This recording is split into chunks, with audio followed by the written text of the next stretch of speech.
My neighbor has been beckoning my children from his window at night. I, 33M, live in Texas with my daughter, Alicia, 8F, and my son Jay, 4M.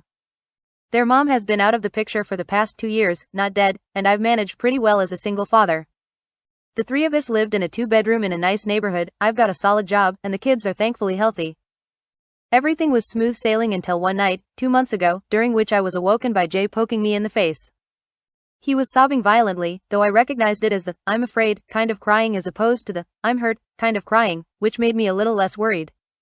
Jay's always been nightmare prone, so I assumed that's what was causing him distress. When I asked him what was wrong though, he said, "The man in the next house is making scary faces at me." Quote, I'd heard my fair share of Jay's stories about monsters terrorizing him from the dark corners of his bedroom, but this was something new. I assumed he meant our neighbor's house, and the lack of fantastical elements in his description made me uneasy. It felt too specific to be one of his usual nightmares. I got out of bed and walked with Jay in tow to my kids' room. Alicia was awake in the top bunk. From the soft glow of their nightlight, I could see her crossing her arms and scowling down at her little brother.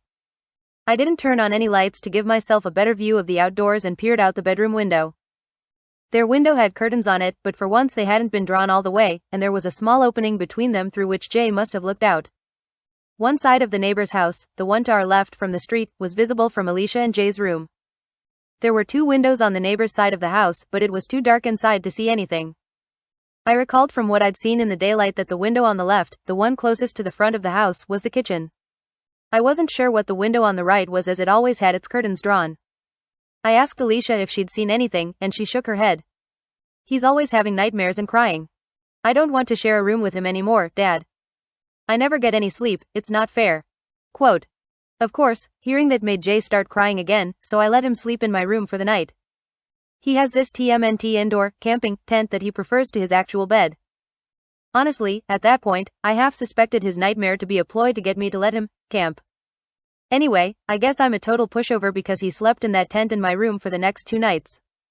On the 3rd night, I was again woken up, but this time by Alicia, who was standing over me and shaking my arm.